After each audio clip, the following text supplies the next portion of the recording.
ദിലീപിൻ്റെ 25 വയസ്സുള്ള മൂത്ത മകൾ, ദിലീപിൻ്റെയും മഞ്ജുവിൻ്റെ മകൾ മീനാക്ഷി ജി എന്ന പേര് പിന്നീട് മാറ്റി സോഷ്യൽ മീഡിയയിൽ മീനാക്ഷി ദിലീപ് എന്ന് സ്വയം പരിചയപ്പെടുത്തിയെത്തിയ ഇന്നത്തെ എല്ലാ കുട്ടികളുടെയും സംസാര വിഷയം. മനസ്സിനെ ബലമായി പിടിപ്പിച്ച് പഠിച്ച് ഡോക്ടറാകേണ്ട പ്രായത്തിൽ ആ കുട്ടി നേരിട്ടത് വളരെയധികം നിസ്സഹമായ അവസ്ഥയിലൂടെയായിരുന്നു. കൊച്ചിയിൽ പഠിച്ചുകൊണ്ടിരിക്കുന്ന സമയത്ത് തന്നെയായിരുന്നു ദിലീപിനെതിരെയുള്ള കൊച്ചിയിൽ നടി ആക്രമിക്കപ്പെട്ട കേസ് വരുന്നത്. ആ സമയത്ത് അപ്പുറത്ത് നിൽക്കുന്ന വ്യക്തി തൻ്റെ അമ്മയുടെ അടുത്ത സുഹൃത്താണെന്ന് മനസ്സിലാക്കി, ഇപ്പുറത്ത് നിൽക്കുന്നത് തൻ്റെ സ്വന്തം അച്ഛനാണെന്ന് മനസ്സിലാക്കി ആരെ വിശ്വസിക്കണമെന്ന് വളരെയധികം ബോധ്യമുണ്ടായിരുന്ന പെൺകുട്ടി. ആ ഒരു പ്രായത്തിൽ പലരും മീനാക്ഷിയെ കുറ്റപ്പെടുത്തി. അമ്മയെ ഉപേക്ഷിച്ച് അച്ഛനെ വേണമെന്ന് പറഞ്ഞ മീനാക്ഷി ഇത് കാണണം, സത്യം അറിയണമെന്ന് പലരും മീനാക്ഷിയെ പറഞ്ഞ് വിശ്വസിപ്പിക്കാൻ നോക്കി. എന്നാൽ അന്നു മുതൽ എൻ്റെ അച്ഛനാണ് വലുത് എന്ന് പറഞ്ഞു നിൽക്കുന്ന 15 വയസ്സുകാരിയെ എല്ലാവർക്കും ഓർമ്മയുണ്ട്. മീനാക്ഷിയുടെ 17ാമത്തെ വയസ്സിലായിരുന്നു ശരിക്കും പറഞ്ഞാൽ ദിലീപിൻ്റെ ഈ പ്രശ്നങ്ങളെല്ലാം തുടങ്ങുന്നത്. അതായത് പ്ലസ് ടു കാലഘട്ടത്തിന് ശേഷം തന്നെ ശരിക്കും MBBSന് എൻട്രൻസിന് പഠിക്കുന്ന സമയത്ത് അത്രയേറെ പ്രഷറിലായിരുന്നു മീനാക്ഷി.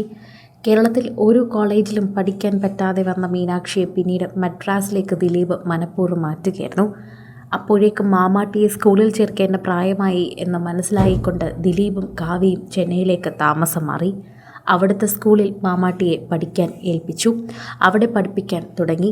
അവിടെ നിന്നുള്ള തുടക്കമാണ് പിന്നീട് മീനാക്ഷി എന്ന ഡോക്ടർ എന്ന നിലയിലേക്ക് വളർന്ന പെൺകുട്ടിയെക്കുറിച്ച് എല്ലാവർക്കും ഓർത്തെടുക്കാനാവുന്നത്.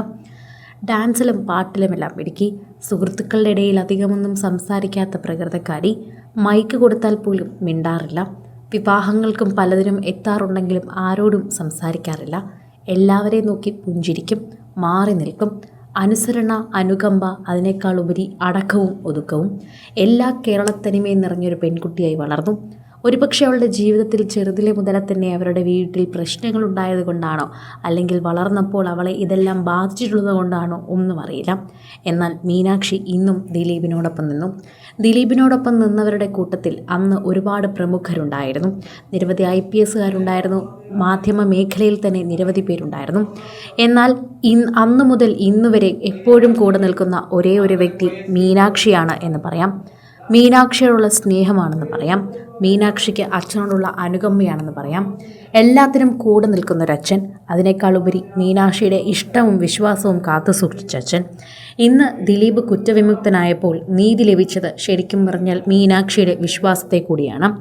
അമ്മയെ ഉപേക്ഷിച്ച് അച്ഛൻ്റെ പിന്നാലെ പോയി എന്ന് പറഞ്ഞ് മീനാക്ഷിയെ കുറ്റപ്പെടുത്തുന്നവരെല്ലാവരും ഇന്ന് മീനാക്ഷിയുടെ വിജയം കണ്ടേ മതിയാകൂ. സിനിമ, ഫാഷൻ, ലൈഫ് സ്റ്റൈൽ വാർത്തകൾക്കായി മലയാളി ലൈഫ് സബ്സ്ക്രൈബ് ചെയ്യൂ. ലേറ്റസ്റ്റ് അപ്ഡേറ്റ്സിനായി ബെൽ ബട്ടണും അമർത്തുക.